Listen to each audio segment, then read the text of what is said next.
The Chinese armed forces are rapidly building infrastructure both in Tibet and in Xinjiang, from upgrading their airfields to blast pens to permanent accommodation for troops and underground shelters for ammunition. The message is clear. The Chinese appear to be deploying for the long haul. There is also a new heliport that's coming up opposite Daulat Beg Oldie, of course on the Chinese side. Galwan appears to have stopped China, and this time China appears to be preparing for something bigger in eastern Ladakh in the times to come.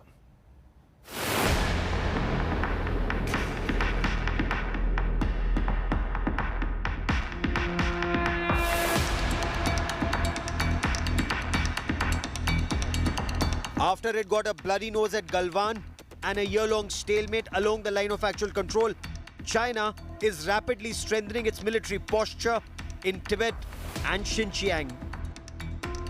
China is building permanent accommodation, ammunition dumps, military hospitals and additional roads. China is also making heliports and upgrading capabilities at existing airports, making more runways, aprons, taxiways, blast pens for their fighter aircraft, attack helicopters and unmanned aerial vehicles. China is also working on creating additional surface-to-air missile bases along the LAC from Ladakh to Arunachal Pradesh. The Chinese armed forces have also carried out a number of military and air exercises in Tibet, acclimatizing new soldiers to the high-altitude environment. There is some development activity which has been ongoing in Tibet Autonomous Region of China. Well, every nation will continue to prepare for ensuring its security based on their strategic interests. And I don't think there should be much concern in that, because we on our side are also carrying out similar activity, and I wish to assure you that we are fully prepared for any eventuality that we may be faced with. Take for example the Hotan Air Base. In the past 6 months, China has added additional infrastructure to accommodate not just the J-8 and J-11 fighter jets, but also advanced early warning aircraft and unmanned aerial vehicles. Satellite imagery shows construction of blast pens for fighter jets and ammunition shelters. Similarly, at the Nagari Gunsa Air Base, the runway has been extended to 4.5 kilometers. The Shigatse Air Base has not only got a new airstrip, but also additional hangars for unmanned aerial vehicles. हाँ, सब तैयारी चल रही है. अगर वो aggressive हो सकते हैं तो हम भी होंगे. हमारी तैयारी पूरी है. After 11 rounds of co-commander level talks and a written agreement to disengage from all friction points, China is only increasing its military presence in the region. Drones are being extensively deployed. Chinese troops from the 4th and the 6th Mechanized Infantry Division have been rotated and additional divisions brought in. Indian army ने extra troops को deploy किए हैं और air force और army ने मिलजुल कर अपनी पोजीशंस को फर्दर स्ट्रेंथन किया है और साथ ही साथ बड़ी कड़ी नज़र रखी जा रही है चाइना की तमाम एक्टिविटी के माध्यम से सर्वेलेंस बड़े पैमाने पर इम्प्रूव हो गई है. Rudok, Gampa, Shigatse, Golmad areas are seeing new permanent defenses and military infrastructure coming up for permanent deployment of Chinese troops. In fact, in several border villages, locals have been moved away and Han Chinese families are being settled in border areas. Bureau Report, India Today. And the Congress launched a frontal attack on the Narendra Modi government, claiming that the disengagement agreement worked against Indian interests. Congress President Sonia Gandhi asked the government to come clean on the situation along the line of actual control. The BJP has hit right back, accusing the Congress of speaking the language of the adversaries. Anand Patel with this report.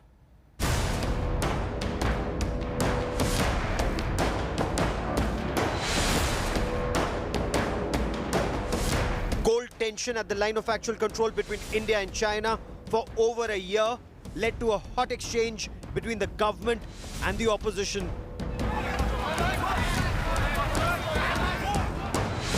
On the first anniversary of Galwan, the Congress hit out at the Narendra Modi government, saying there was no clarity on the situation on ground. Congress Party's interim president Sonia Gandhi in a statement said they had waited patiently for the government to come clean on the situation on ground. The Congress claimed there was no detail on efforts to restore status quo ante prior to April 2020. Sonia Gandhi said the disengagement agreement with China appears to have worked entirely to India's disadvantage so far. There's lots of rocket science that's happening in India. Congress spokesperson Supriya Srinath slammed the centre for lack of clarity on the situation on ground. Pangong सो में भारतीय और चीनी सैनिकों के disengagement के 4 महीने बाद core commander level की जो आखिरी वार्ता 2 महीने पहले हुई थी, उसके बाद भी चीन आज हॉट स्प्रिंग में, चीन आज गोगरा में, चीन आज देप्सांग प्लेन में जबरदस्त तरीके से घुसपैठ करके बना हुआ है. Congress MP Rahul Gandhi also targeted the government, saying many questions remain unanswered and the government owes an explanation to the people. Congress Party's Mallikarjun Kharge accused the government of meekly gifting away land to the Chinese and demanded justice for Galwan martyrs. AIMIM MP Asaduddin Owaisi accused the government of failing to protect the borders. Mr. Modi has no policy on how to take back that 1,000 square kilometer. They have not taken the country into confidence. They don't have any strategy. We are just keeping quiet. And that is why I say that this sacrifice of our 20 brave soldiers has gone in vain, unfortunately. In the line of opposition fire, the BJP hit back, accusing the opposition of trying to politicize a national security issue when operations and engagement with China are work in progress. They don't answer the questions they raised about the Congress party. They have never let the nation know what sort of engagement they had with Communist Party of China. Why was the money transferred in the Rajiv Gandhi Foundation? You need to answer more questions than raising question about valor of our army. As the standoff continues at the LAC, the opposition has now opened a second front to take on the government. While life is limping back to normalcy in the country post second wave of COVID, the situation is far from normal at LAC in Ladakh. And with the Chinese backtracking on their commitment for de-escalation, the opposition parties have grabbed this opportunity to target Modi government yet again. This is Anand Patel in New Delhi for India Today. So as China strengthens infrastructure in Tibet and in Xinjiang, it's the opposition that's targeting the government on India's China policy, or as the opposition says, the lack of it. Joining me on India First is Lieutenant General Sanjay Kulkarni, former Director General of Infantry. General Kulkarni was also Chief of Staff of the Ladakh Corps. He understands this area like the back of his hand. Dr. Shama Mohammed represents the Congress. R.P. Singh represents the Bharatiya Janata Party. And my first question is to R.P. Singh. The Congress President R.P. Singh, Sonia Gandhi, says disengagement agreement with China appears to have worked entirely to India's disadvantage. She wants the government to take the opposition into confidence and give details of the current ground realities. Well, let's understand. This is disengagement and then not de-escalation. The process of disengagement is on. The level round of talks has happened. And then that's how Pangong Lake, the finger 4 to finger 8 has happened. And it's on. But that's who's talking. I have some detail to say. Aksai some 37 to 244 kilometers. Taipang, Chabi Valley, 250 kilometers.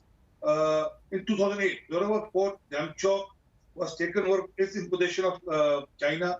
Who's talking? I still remember Nehruji in the parliament said, not a blade of grass grows in Aksai. How does it matter? And I remember the reply of Mahavir Prasad, a Congress leader, Mahavir Tyagi. He said, my head is bad, not a single hair grows. Shall we give it to China? So this is the people, this is a background of people who are questioning us. Today, army is fighting eye to eye. And then there's a complete free hand. I remember Mr. Anthony in the parliament said that we are helpless. We don't have arms, we don't have ammunition, we don't have infrastructure on China border, so we are helpless. We can't, and that was not far away, far long. This was way back into 2013, September 2013. Give me a second. After Samsaran who filed a report, this was after Samsaran who filed a report that 40 kilometers of the Indian territory has been occupied by China, not us. He was the National Security Advisory, chairman of the National Security Advisory Board during UPA regime. And that was the answer of Mr. Anthony, that we can't do much.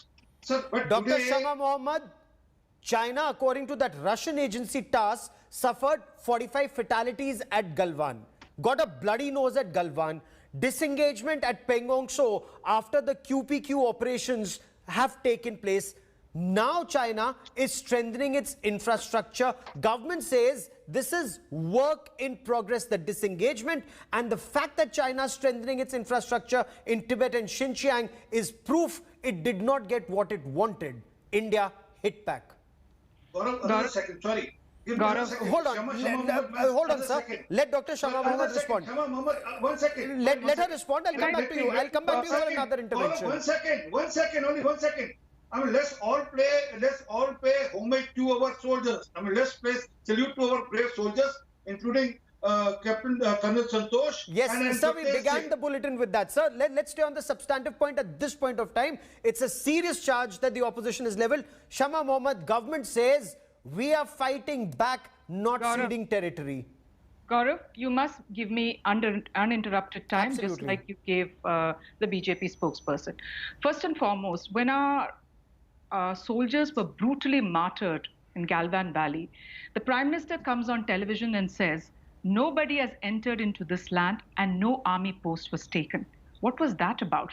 And just after that, that has what really emboldened China, because China went around the world and said, you see, the Prime Minister of India says that we have not gone into their land. It is they who have come into ours. And that is what the Chinese have been going around saying. So that is point number one. Number two, he talks about disengagement. Now let us look at disengagement at the Pangong So. The BJP spokesperson, Mr. RPN Singh, was talking about the Pangong So Lake. From Pangong So, we used to patrol up to Finger 8, as you know, Gaurav, very well. Now, where are we? We are being pushed back to Finger 3. Finger 3 to Finger 8 has been made the buffer zone. So on our own land, we have the buffer zone, and they are still at where they were. We have disengaged. We have gone back. I mean, status quo ante, we haven't even spoken about it. It's still disengagement. I still don't understand why this government talks about disengagement when our own Prime Minister said, you know what, nobody's come into our land. Number three, let's go to Galwan Valley, where it happened. In PP 14, where we used to again patrol up to PP 14, we have moved back 2.4 kilometers. Our front tens have gone back to 2.4 kilometers. The Chinese have moved back. Their front tens have gone back 400 meters. So what are we talking? What disengagement? And the most important in this is we got the Kailash range. That was a very important thing our army did, and salute to them, proud of them, you know. But what did we do? We just gave it up. We just gave it up for nothing. Our bargaining chip, when still they have Gogra, they have hot springs, and they're deep into Depsang Plains near the Y Junction. So I don't understand what talks. There is only one thing in this government, Gaurav, only to save the face of Mr. Narendra Modi and the government. For that, they're ready to give up 1,000 square kilometers of our land. They're ready for the martyrdom. Let our soldiers be martyred. We don't care, but we will have to save Narendra Modi's face. That's Lieutenant General Kulkarni, as a soldier who has served in that area, has the disengagement agreement with China been to India's disadvantage? Is there merit in what Dr. Shama Mohammed says, that India has moved back 2 kilometers at patrol point 14? China's already moved back in Galwan a couple of 100 meters. Gaurav, at the outset, with having paid tributes to those who have laid down their lives today under the leadership of Colonel Santosh Babu, having said that, let me tell you, these kind of things, capacity building takes time. The armed forces, and at this point of time, at least on issues of national security, we seem to be standing united. Let me first tell you. Again, when you talk about patrol point 14, now what is a patrol point? There's an end point, and where along the undefined LAC, the troops go till there and they fall back to their respective areas. So to say that we have withdrawn 2.4 kilometers and the Chinese have not withdrawn, it is not like that. We have to be on ground to be able to see what we are. But notwithstanding, everybody is not familiar with the ground as such. Now, even for Pengang Show, the issue that we've gone there, they have gone up to finger 8 and we have come back to finger 3 or 2. Yes, we were patrolling up to finger 8. There's no doubt. They were also patrolling up to finger 4. We are not stating, we are only stating part truth. Yes, we were patrolling up to finger 8. They were patrolling up to finger 4. And now between finger 4 and finger 8, as part of the agreement right now, has been kept as a buffer so that both the troops don't and don't meet each other. That's the first thing. Now, when I say capacity building takes time, intentions can change overnight. We have over a period of time now building our resources. We are ensuring our infrastructure comes up. The Chinese are definitely not to be trusted. You know what kind of an attitude they have. Yes. But to say that we have vacated Kailash, which has an advantage to the Chinese, it is not so. The Kailash ranges were not occupied before we occupied them. It was we defeated the clandestine occupation of Kailash range. However, General, it remains a fact, and RP is saying, since you represent the ruling party, you must respond to this. When disengagement took place from the Kailash range after that QPQ operation, the agreement in writing was that India will withdraw, China will withdraw from all friction points. We withdrew, China still hasn't withdrawn from either Gogra or Hot Spring, let alone the Depsang Plains, sir. RP Singh. Gaurav, let me start with this. Ma'am Shama Mohammed has never been to Ladakh. You and me both have been to Ladakh and seen the ground, reality in the ground. And I've worked in Ladakh for many years together. So she will not know what is the terrain, what is the hilltop, what is black top or helmet top. So, or what is the Kailash range and how does it affect and how does it affect. But yes, it's a process. It's a single process. It's not that it's over. And then it's not that we are not supporting army, and it's not that we can't go back again and do that. There are still more than 50,000 soldiers who are on ground. There are Air Force which is supporting the soldiers on ground. It's not like UPA regime when they shook their hands and said, oh, we have nothing here to, we can't do anything because we have no support system. We didn't build that. Today we are building roads, we are building infrastructure, and that bridge, because of which all the things started, that Galwan bridge has been built. And it's not that we have given it to them. And let me just recall from one of the chapters of book of Mr. J.J. Singh, Macmillan 9, page number 253. It said Nehru, Menon combined played a havoc with the military leadership.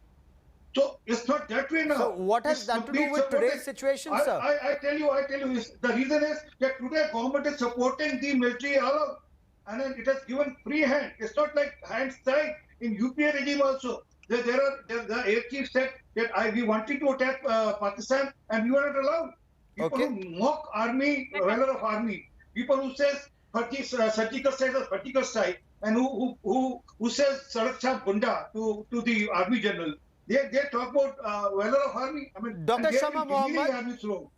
Shama Mohammed, government officials say that the whole of the nation approach is being taken to counter China. For example, because of Chinese actions at the LAC, they've been barred from 5G upgrade. The government is also strengthening Quad. This whole of India approach sends a strong message that India will impose costs on China for these LAC actions. Is the opposition not satisfied with steps taken? What is it that the opposition expects from the government, ma'am? Okay, Gaurav, before I answer that, I just want to tell Mr. Singh that yes, I have not been there, but my facts are better than yours. So please don't put down your other spokesperson regarding doing Google doesn't help, man. One by one. Okay, Gaurav, one by one, please. Yes. The answer to your question is a good question you asked me. Yes, when this thing happened, what did the present government dispensation say? We will not do any sort of trading with them. We will stop imports. We will ban many of their investors from, Alibaba is still one of the biggest investors in India. And nobody can deny that. You know that, Gaurav, and Mr. RPN Singh also knows that. Number two, last year. RPN Singh, ma'am. Sorry, RPN. Mohammed, ma'am, my name is not RPN Singh. Sorry, ma'am. He's a Congress person. Don't put me in the Congress category, please. Yeah, last year, we did trade with them of 87.7 billion. And right now we are doing 77.7 billion trade.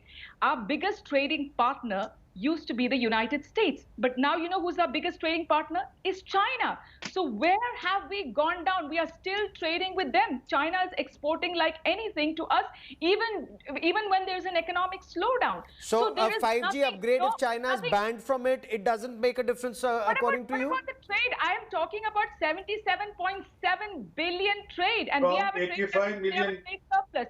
So let's not talk, but let me finish, please. And Yes. I with due respect to the Please. general, I mean to the to Mr. Kulkarni, who is To here. General Kulkarni. Yes, Go on, ma'am. yes, yes, Mr. Kulkarni, yeah, Lieutenant General Kulkarni, that we have seen, you have mentioned that it takes time. Listen, Mr. Kulkarni, I want to know why this government is not honest to its people.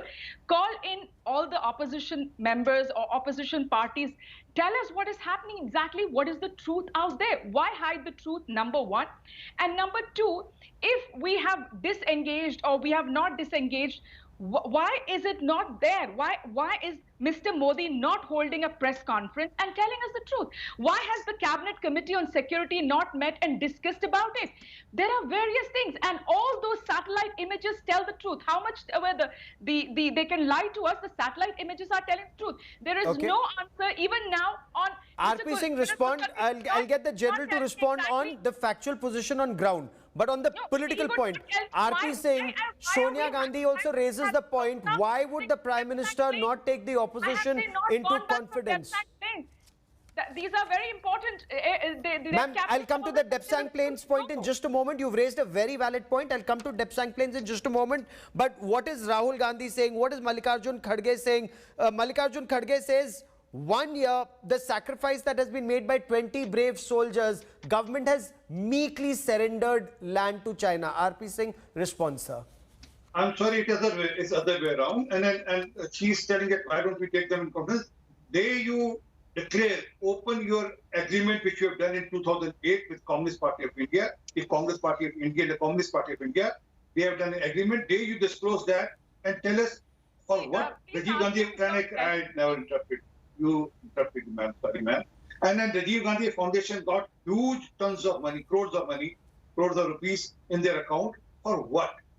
You raise questions on behalf of China. Your people go and So meet that's a very grave charge you level, yes, sir. On what basis are you leveling that charge, sir? Give me a second. Gaurav, let me complete. I'll just prove it to you. They were caught red-handed. I mean, they were caught having lunch and dinner with the Chinese ambassador and Chinese people here. Give me a second, man. It was when they were caught, when the question was raised, I said no. Allow me. Are you saying that the Congress party is asking questions on behalf of China? Is that what the BJP allegation is? Because in case the Congress is doing something illegal, take action, sir. Yes, ma'am. Till that time, they don't open. Till that time, they don't declare their agreement which they have made with the Communist Party of China. The question will be raised. There will be always a suspicion. Yes, Dr. Sharma Mohammed wants to respond to that point. Because I want to get back to the substantive point about Depsang in just a moment. But go ahead, Dr. Sharma Mohammed, please respond. You're leveling such serious allegations at the Congress party. You are in government. Investigate whatever these allegations you're talking about. You know, you can't come on national TV and lie to the people. There's nothing to do with the Congress party. Can you make that document public? Will you make that document public which you have signed with Chinese Communist Party? Which you have signed with the Communist Party of China? Will you make one by that one. document public? RP Singh, please let Dr. Sharma Mohammed complete her point, sir. Sir, please let Dr. Sharma Mohammed complete her point. I will come to you to respond. Sir, when you were speaking, Dr. Sharma Mohammed didn't respond, didn't interrupt. Sir, please let her finish her point. Ma'am, quickly finish your point. Yeah, in 2017, they got into Doklam. There was an agreement. They went out. India started chest thumping and saying, you know what, we kicked out the Chinese. Then what happened in 2018? They came and took over the whole Doklam Plateau. They are still there. So what are you talking about, Mr. Singh? Where are they? They are still on our, I mean, here, that is part of Bhutan. But what I'm talking about is Galwan, What I'm talking about is Pangong So. What I'm talking about is Gogra. I'm talking about Hot Spring. I'm talking about Depsang. Okay. When are we getting back to status quo ante, which was there last year in April? RP Singh, please respond, sir. Yes. Okay, ma'am, you've made the point. RP Singh, please respond. One by one, and no heckling. Dr. Mohammed, you made your point. RP Singh, please respond, sir. We'll get Aksaikin, we'll get Zorawar Fort, we'll get everything. Don't bother. And this is the only government no, which sir, is but, given free you know, to isn't army. that rhetoric? That's rhetoric. Okay, but go ahead, complete your point. I mean, no. When she speaks and she doesn't answer, but the 640 kilometers just surrendered in 2013, when you don't ask her, why didn't they answer about the 640 kilometers just surrendered? Give me a map in UP regime. But I'm saying is, wait for time. The government is working on it. Ma'am, let him complete his point, please. Dr. Mohammed, please let him complete his point. That's how they occupied the Kailash Hills, and that's how the Chinese came on the table. Okay. Now, General Kulkarni, you have served in that area. You know the lay of that land. I've had the privilege of crossing Depsang and going all the way up to Daulat Beg Oldie. Now, this entire controversy about Depsang, where is it ours? Is it in Chinese control? Are we still prevented from going up to our patrol points? Are the Chinese able to patrol up to their claim line? What's the ground reality, General, about Depsang? You know, Depsang has a history, Gaurav. It hasn't happened in May 2020. It's a history. I'll not discuss too much into detail, but yes, there are patrol point 10, 11, 11 alpha, 12, 13. Now, these are the patrol points where the Chinese do obstruct our patrolling. It is not that we cannot go. We can definitely go, but we can't go the way we were going earlier. Yes, that is a work in progress where the discussions are going on. Similarly, when it concerns Hot Spring or Gogra, the discussions are on. But to say something, I would just about to say, we should fall prey to the three warfare strategy of China. We should be saying what Mao Zedong used to say when he said about the nationalist government in China. He said, whatever they propose, you must oppose. And whatever they oppose, we must propose. That is not the way to look at it. On issues of national security, we must stand together. We know that this is a historical baggage that we are carrying, and it will take time for us to settle it. It's not easy. As much as capacity building takes time, it's a historical thing which will take time, and it is not that it has ended. Okay. Dr. Shama Mohammed, the general makes the point, when you are facing an adversary and an adversary like China that just cannot be trusted, can the government and the opposition speak in one voice, keeping India first and Indian interests first instead of political interests first, ma'am? How will it happen? How will it happen? They are indebted to China. Government. They have been paid. Hold, sir. Let her respond. Gaurav, we are questioning the government on what happened that day. PM Modi has not briefed anybody. He just came on television and he told us that nobody is coming to our land and no military post was taken. There's a lieutenant general sitting here and he says it's a work in progress. I never thought the army thought about it like work in progress. Army always wanted victory or get things done. And first time I'm hearing a lieutenant general who says, you know what, it's a work in progress. Everything is a work in progress. No, but that's a fact. It is work in progress, Dr. Shama Mohammed. We want to go back to status quo ante. We want to know why the Prime Minister said no land of us were taking, no military post was taken. Why did he say that? Why did he lie on national television? No, okay, RP Singh, you want to respond to that point? Why didn't he come out and say, you know what, there is some, this is not what I said or whatever. That is involved in China. The Prime Minister of India lies on national television. He has not briefed anybody. After 1 year, we don't know what is the status. Why don't they tell where do we stand? The problem is, the problem is what it is about. This country has been lying after 2014, including COVID deaths. When America okay, so you can leave COVID deaths aside. This is a very serious national security issue. Stick to your point on India and China for the moment. Of course, China also responsible, as many argue, for not giving information on COVID. But RP Singh, respond. The opposition says, the Prime Minister said, na koi ghusa hai, na koi ghus aaya hai. That created confusion which emboldened the Chinese. Respond, RP Singh. Well, COVID is also part of China's strategy. Let's admit that. And then world is trying to understand what is it China's strategy behind COVID. And Shama Mohammed will obviously defend China for that. And as far as COVID that goes, Sir, ma'am, Maharashtra is the biggest contributor to COVID in the country. Let's Ma'am, accept. sir, again, Chhattisgarh is another state. unrelated to the discussion today. Unrelated to the discussion today. What did the government Thank take you. action against China regarding the virus? In world forums, did he say anything against Chinese? Maharashtra and Chhattisgarh are the biggest contributors to COVID in the country. Not the topic If you of want to discussion hear today, that. but general, I want our viewers to understand ground reality. So political tu me does happen. We're a democracy and we're a noisy democracy. Opposition must ask very strong questions and the government must respond. But as far as ground realities are concerned, are we on a weaker wicket? Because China is not honoring any of the agreements. So what next?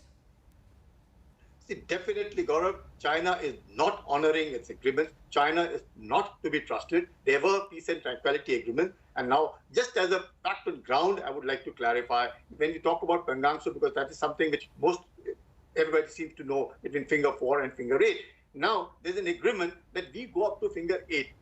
Their agreement is that they also are coming up to finger 4. What if somebody comes and for years they've been doing that, we've been going to finger 8, they've been coming to finger 4. If they come and just sit at finger 4, what are we supposed to be doing? Immediately start it, because there are agreements in place. And even when you see all said and done, at least these agreements were there. Not a shot was fired except after a long time, 30th of August of 2020 when the shots were fired. So certain things, when we talk about, I can't discuss in the open, but what are we supposed to be doing?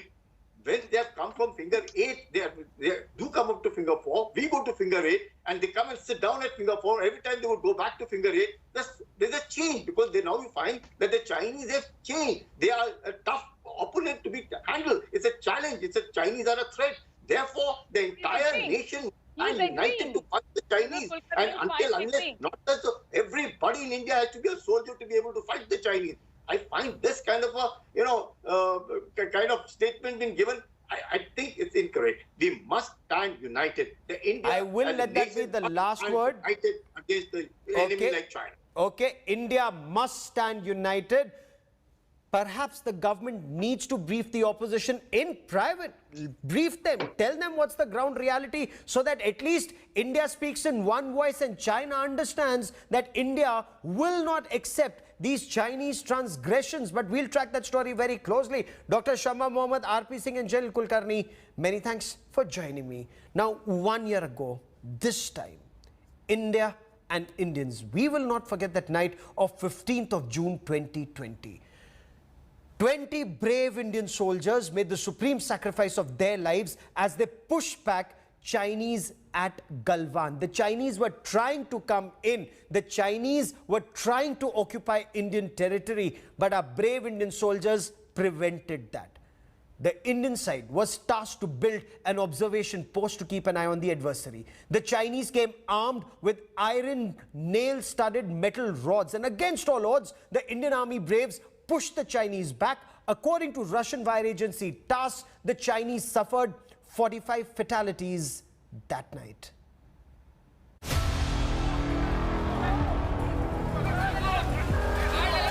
Raw courage caught on camera.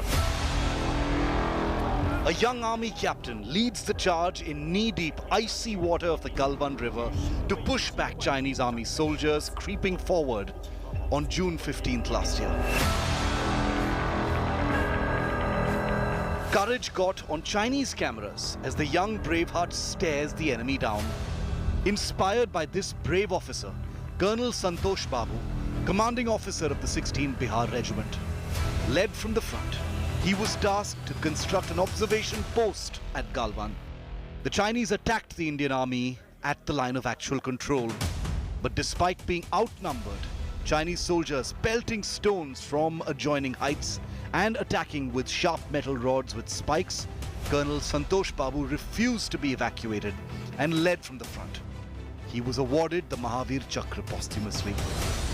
It was not a local action by the PLA, it was a planned ambush. But the PLA was surprised, despite our troops being taken aback by this planned ambush, by the retaliation and response of Colonel Santosh Babu and his men. Those 20 martyrs, we salute them. And because of that, there is the cost they inflicted on the PLA was so heavy that PLA thereafter decided that this is not a good strategy, it's not good tactics. Naib Subedar Nuduram Soren led his column bravely in the Galwan River clash and resisted the enemy's efforts to push back Indian soldiers. He fought to his last breath in icy cold waters and was awarded a Veer Chakra posthumously. Havaldar K. Parani, the gunner, was part of the 16 Bihar patrol that was attacked by the Chinese troops. Despite being outnumbered, Havaldar Parani led from the front and made the supreme sacrifice. He was awarded the Veer Chakra posthumously. Nayak Deepak Singh, the battlefield nursing assistant, in the middle of the battle continued to provide aid to injured soldiers. He was killed in action, saving the lives of his comrades in arms. He was awarded the Veer Chakra posthumously. Sepoy Gurtej Singh, who spotted the enemy build-up and alerted fellow troops about it, and rushed into the battle to save his brothers in arms. Despite being grievously injured, he continued to fight to his last breath, ensuring the Chinese soldiers were pushed back. He was awarded the Veer Chakra posthumously. Havildar Tejinder Singh, the gunner from the medium regiment, pushed into the heart of the battle to push back numerically superior adversaries and continued to fight till his last breath. His leadership in battle inspired his comrades to push back the Chinese. He was also awarded the Veer Chakra. The valor exhibited by Colonel Babu and the brave men has proved that India cannot be taken for granted. That the Indian Army will retaliate should the Chinese attempt to change the LAC. 14 other braves who made the supreme sacrifice of their lives were awarded the Sena Medal for gallantry for resisting the Chinese attempts to push back Indian soldiers, establishing an observation post in Galwan. The country will never forget. Bureau Report, India. Politics over the Sri Ram temple at Ayodhya has escalated. The opposition continues to mount heat on the temple trust.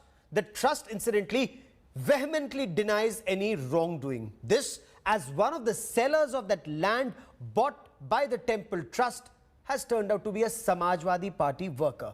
India Today's Kumar Abhishek gets us more.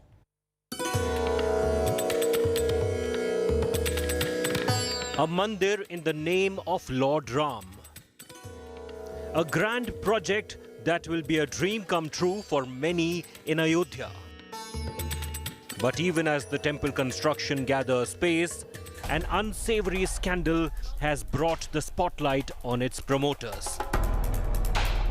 मर्यादा पुरुषोत्तम भगवान श्री राम के मंदिर के लिए करोड़ों लोगों ने अपना पेट काट के, महिलाओं ने गहना बेच के, कर्मचारियों ने, आम आदमी ने हजारों करोड़ रुपए का चंदा दिया और उस चंदे में लूट करने वाले चंदा चोरों को जेल होना चाहिए.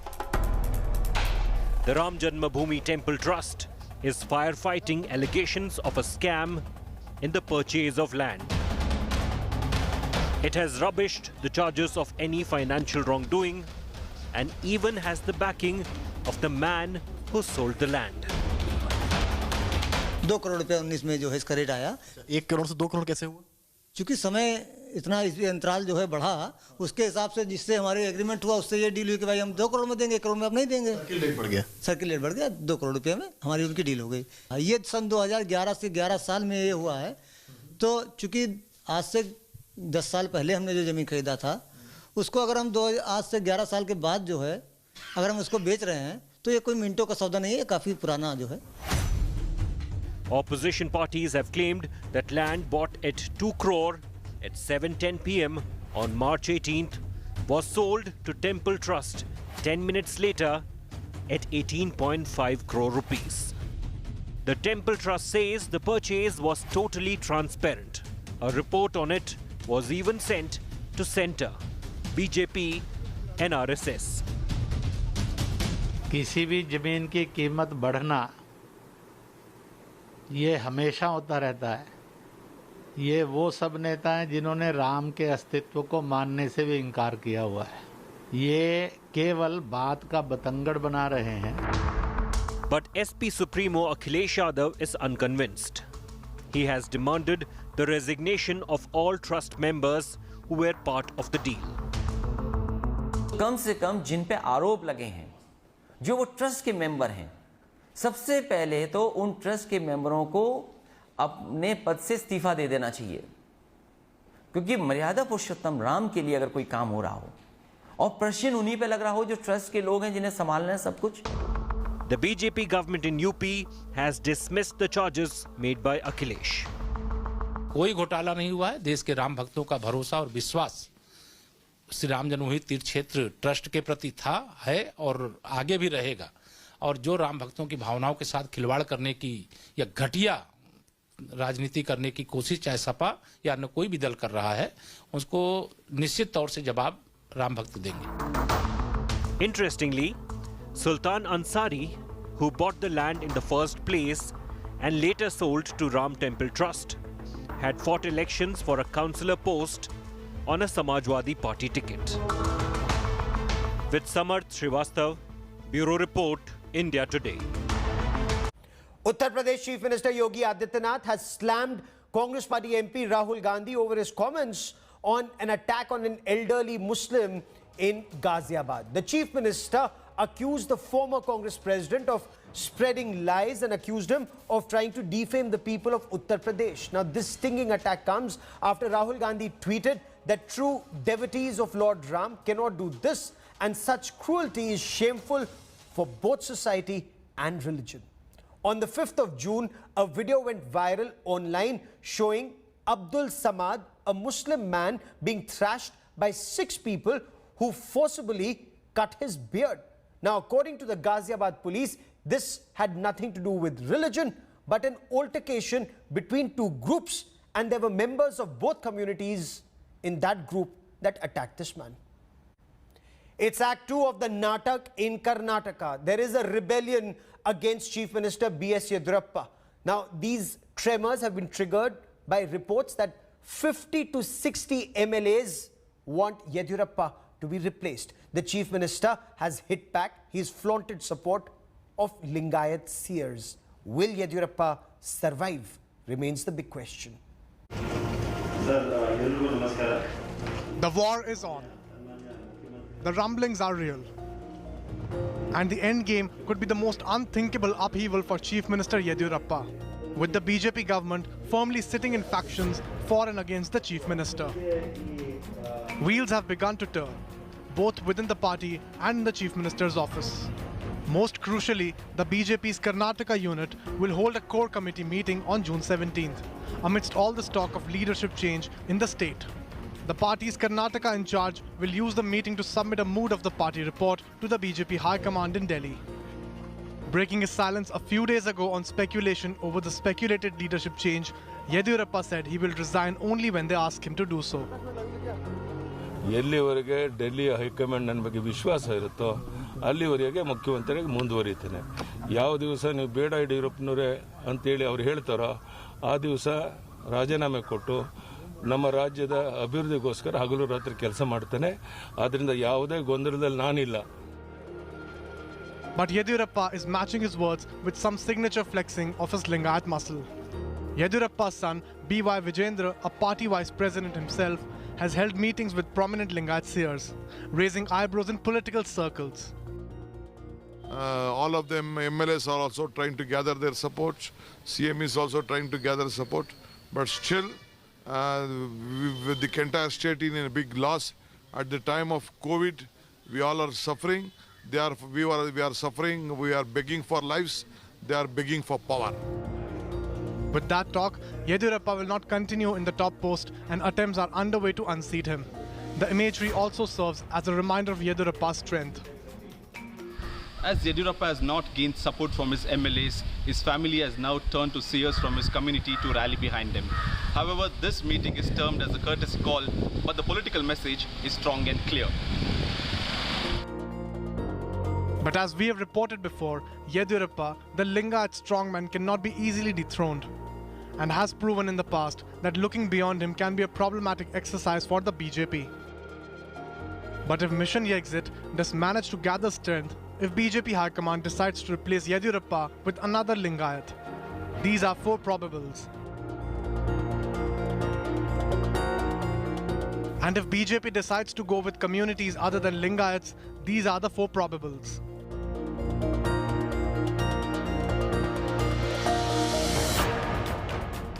Yediyurappa has been known to quell many a rumbling in the past. The question is, will things be different this time? With Nagarjun Dwarkanath in Bengaluru, Bureau Report, India Today. And amidst rumblings of leadership change in Karnataka, the BJP's state unit will hold a core committee meeting on Friday. But ahead of this crucial core committee meeting, seers from 17 Lingayat mutts, they've expressed their strong support for Chief Minister B.S. Yediyurappa, saying any remarks against him will be an insult to the entire Lingayat community. The war is on. The rumblings are real. And the end game could be the most unthinkable upheaval for Chief Minister Yediyurappa. With the BJP government firmly sitting in factions for and against the Chief Minister, wheels have begun to turn, both within the party and in the Chief Minister's office. Most crucially, the BJP's Karnataka unit will hold a core committee meeting on June 18th. Amidst all this talk of leadership change in the state, the party's Karnataka in charge will use the meeting to submit a mood of the party report to the BJP High Command in Delhi. Breaking his silence a few days ago on speculations over the leadership change, Yediyurappa said he will resign only when they ask him. ಎಲ್ಲಿವರೆಗೆ ಡೆಲ್ಲಿಯ high command ನನ್ನ ಬಗ್ಗೆ ವಿಶ್ವಾಸ ಇರುತ್ತೋ ಅಲ್ಲಿವರೆಗೆ ಮುಖ್ಯಮಂತ್ರಿಯಾಗಿ ಮುಂದುವರಿತೇನೆ. ಯಾವ ದಿವಸ ನೀವು ಬೇಡ ಯಡಿಯೂರಪ್ಪನವರೇ ಅಂತೇಳಿ ಅವ್ರು ಹೇಳ್ತಾರೋ ಆ ದಿವಸ ರಾಜೀನಾಮೆ ಕೊಟ್ಟು ನಮ್ಮ ರಾಜ್ಯದ ಅಭಿವೃದ್ಧಿಗೋಸ್ಕರ ಹಗಲು ರಾತ್ರಿ ಕೆಲಸ ಮಾಡ್ತೇನೆ. ಆದ್ರಿಂದ ಯಾವುದೇ ಗೊಂದಲದಲ್ಲಿ ನಾನಿಲ್ಲ. But Yediyurappa is matching his words with some signature flexing of his Lingayat muscle. Seers from 17 Lingayat mutts have thrown their weight behind Yediyurappa. They have released a statement in support of the Chief Minister, saying that remarks made against Yediyurappa are not just an insult to him, but also to the entire Lingayat community. The seers added that Yediyurappa should continue for the next 2 years, irrespective of his age.